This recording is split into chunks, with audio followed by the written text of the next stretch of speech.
Fala galera, Kennedy na área e hoje o assunto sobre a fábrica de cidades inúteis no Brasil. São cerca de 700 a 1 quilômetro de distância de uma para outra, entendeu? Eu estava aqui sentado no meu sofá e acabei me deparando com esse vídeo aqui do canal Elementar, entendeu? E nós vamos reagir juntos. Eu não assisti esse vídeo, espero que vocês assistam comigo e deixam aí já o like, o gostei. O like e o gostei é a mesma coisa. Deixa o like, compartilha, comenta, entendeu? Se puder, se aparecer a opção de hype aí, por favor. E vamos pro... de Caiçara do Norte. Essa é a de São Bento do Norte.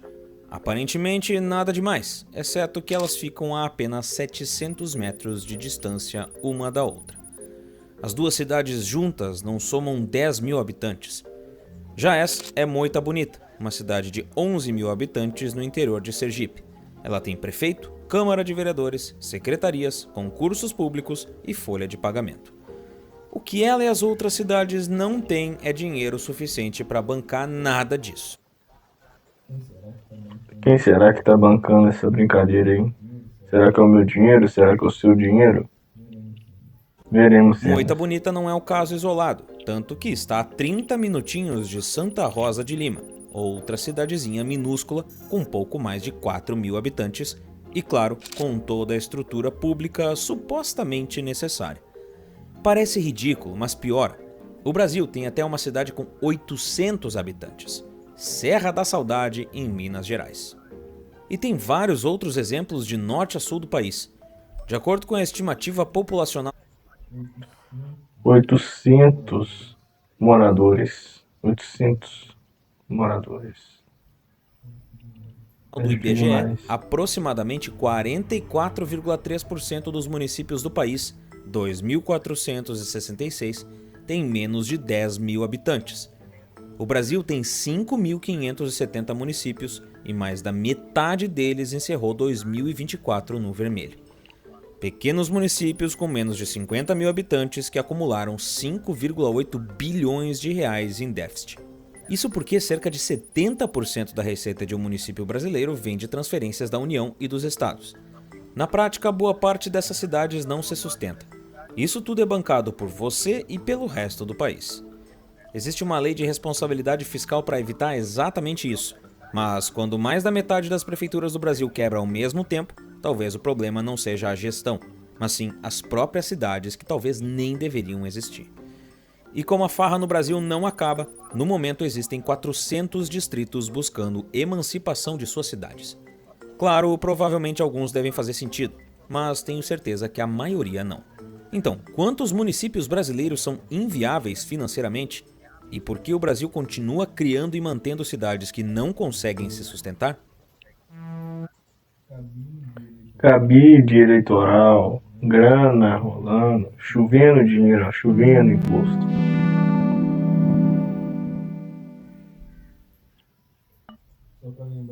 Só pra lembrar, galera, deixa aí o like, curte, comenta, por favor.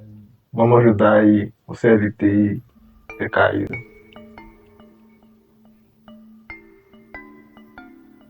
O Brasil tem 5.570 municípios. Mais de 1.400 deles foram criados nos últimos 37 anos. Quando a Constituição de 1988 foi promulgada, o Brasil tinha cerca de 4.491 municípios.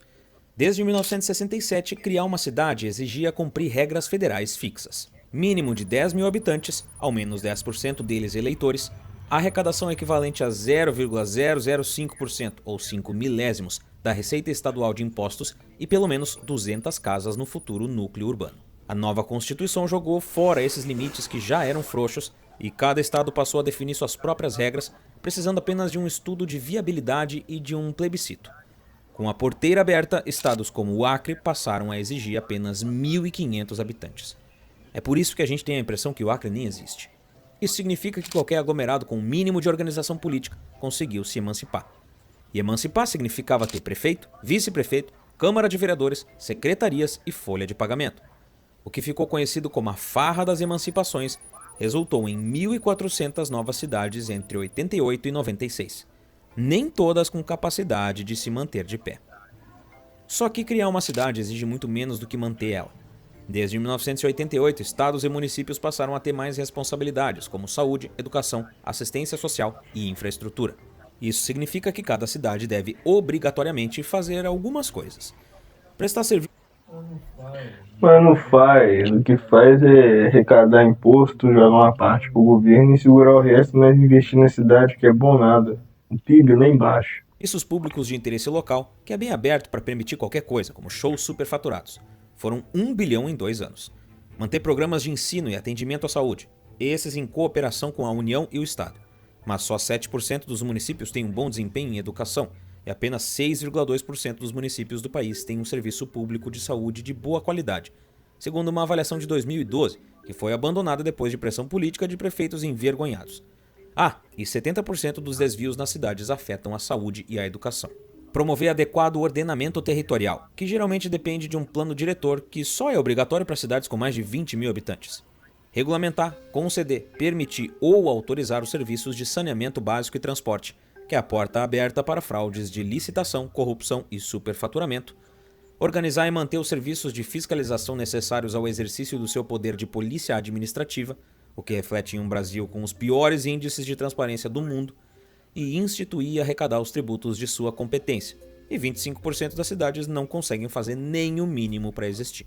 Todas essas obrigações, mas sem a contrapartida de precisar ter receita própria suficiente para tudo isso. Para compensar, a Constituição criou os fundos de participação, o mecanismo pelo qual a União repassa parte do que arrecada com imposto de renda e IPI para estados e municípios. E claro, a gente tem obrigações sem receita e repasses sem fiscalização. E com isso, a gente tem exemplos bizarros como na cidade de Presidente Vargas, no Maranhão, com 10 mil habitantes e um caso de 21 escolas fantasmas, segundo denúncia do Renan Santos, do MBL. E essa... O pessoal tá estudando bem demais lá, hein? Já vi funcionário fantasma, agora escola fantasma. Só uma das 115 cidades do estado sendo investigadas por roubar 1,5 bilhão de recursos da educação. E isso só em um estado e só em um setor. O funcionalismo público municipal, que são todos os cargos administrados pelas prefeituras, custa 4,2% do PIB brasileiro. Toda a educação, saúde e saneamento do país, juntos, custam 9,63% do PIB. Ou seja, o Brasil gasta quase metade do que investe em serviços essenciais só para manter a máquina administrativa dos municípios funcionando. E um município pode existir sem jamais ter gerado renda suficiente para se pagar. Em 2002, metade da receita corrente dos municípios brasileiros já vinha de transferências da União. Hoje esse número chegou a 70%. Ou seja, a situação vem piorando. E hoje, mais de 3.900 municípios brasileiros não conseguem se bancar. Esse modelo tem um nome na literatura econômica: efeito flypaper. O dinheiro que vem de fora tende a ser gasto com mais facilidade do que o recurso arrecadado localmente. É o que dizem, o que é dado não tem o mesmo valor do que é conquistado. O gestor que recebe esse repasse não sente o custo político de gastar, porque não foi ele quem cobrou o imposto, e não foi a população dele que pagou.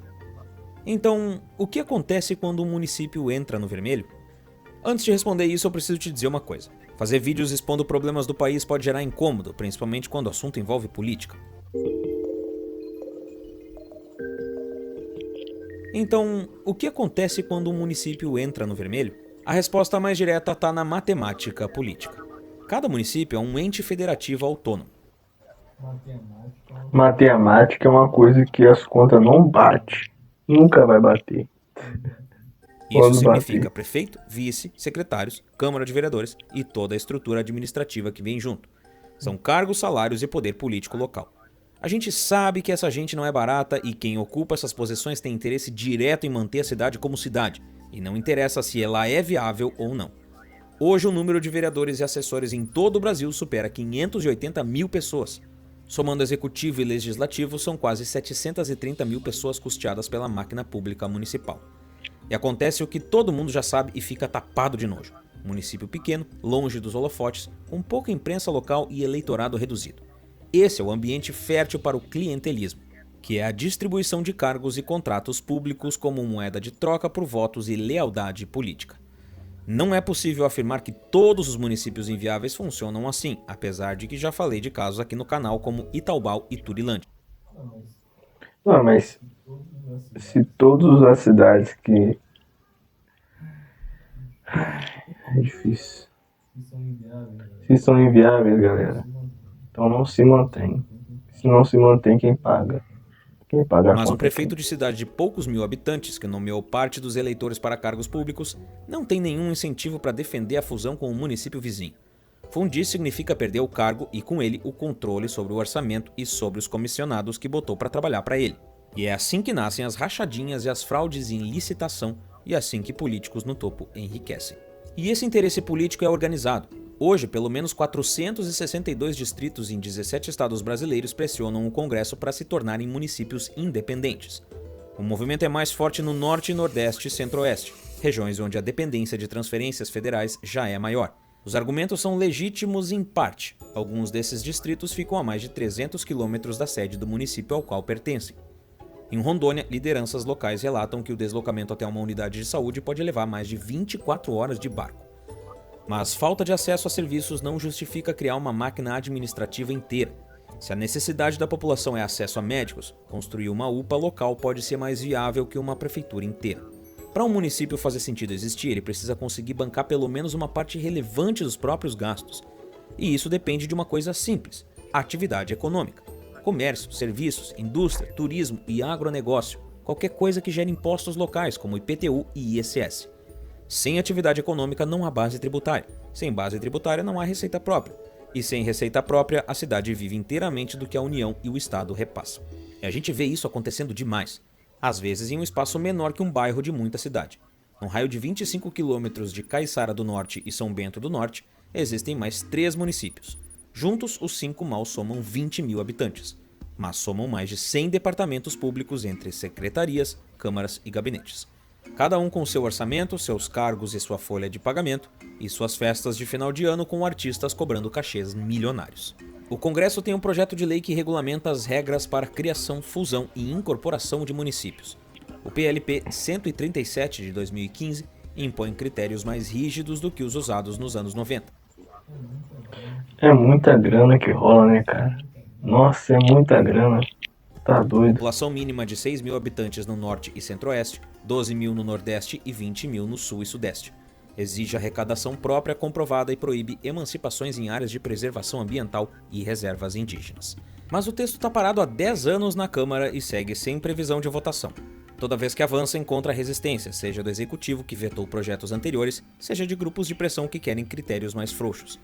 Em 2014 foi vetado um projeto que criava 200 novos municípios de uma vez. Para o pesquisador Bruno Soeiro, da Universidade Federal do Paraná, a saída passa por separar o que é problema político do que é problema técnico. Além de optarem por critérios técnicos e não políticos, o que afasta o risco de municípios sem viabilidade financeira com uma máquina pública para manter, é preciso avaliar, em especial na região da Amazônia, o risco do crescimento de núcleos urbanos que pode ameaçar áreas de preservação ambiental e reservas indígenas. O ciclo se mantém porque criar município é fácil, rentável politicamente e difícil de desfazer. Fundir ou extinguir uma cidade exige enfrentar prefeitos, vereadores, servidores e eleitores que dependem daquela estrutura. É uma batalha política que quase ninguém quer travar.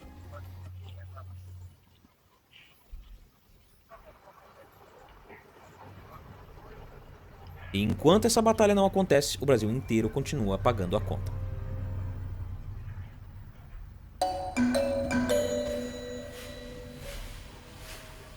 O projeto de lei parado há 10 anos no Congresso não é a única saída discutida.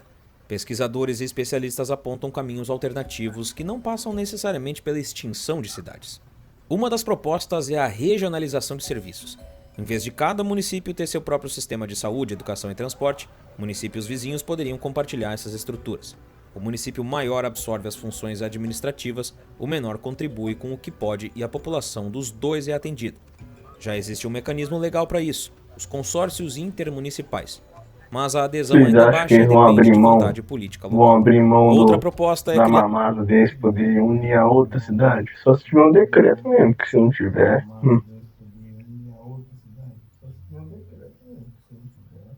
regras que obriguem os municípios-mãe a destinar recursos proporcionais para os distritos que mais contribuem com a arrecadação. Bruno Soeiro sugere exatamente isso como alternativa às emancipações. É preciso que sejam criadas regras para a aplicação de recursos contemplando distritos que contribuem com uma arrecadação expressiva para as sedes, mas nem sempre recebem investimentos proporcionais. A proposta mais polêmica, mas tecnicamente debatida, é a fusão ou extinção de municípios sem viabilidade econômica. Em 2019, o governo chegou a incluir no Pacto Federativo uma proposta de incorporação de cidades com menos de 5 mil habitantes e a arrecadação própria inferior a 10% da receita total. Segundo o secretário da Fazenda da época, Valderi Rodrigues Júnior, 1.254 cidades poderiam ser atingidas. A proposta nunca avançou. O advogado Guilherme Barcelos, especialista em direito constitucional, alerta que sem critérios rígidos o problema tende a se repetir. Ele cita emancipações por um ocorridas no Rio Grande do milagre, Sul, que até só hoje se por um enfrentam problemas de milagre eles vão arrecadação. querer fazer isso aí. E comprometem a manutenção da máquina pública. E o problema pode se aprofundar porque parte dessas cidades pequenas pode estar encolhendo. Municípios que nasceram no limite mínimo de habitantes nos anos 90 e nunca desenvolveram atividade econômica tendem a perder população ao longo do tempo, já que as pessoas migram para cidades maiores em busca de emprego e serviço. Uma cidade que já era inviável com 10 mil habitantes fica ainda mais inviável com 6 mil, e a estrutura administrativa permanece a mesma. E Serra da Saudade, que falei no início, é um exemplo escrachado do abuso do sistema. Mas não é a única. Também existe Borá, em São Paulo, que tem 837 habitantes.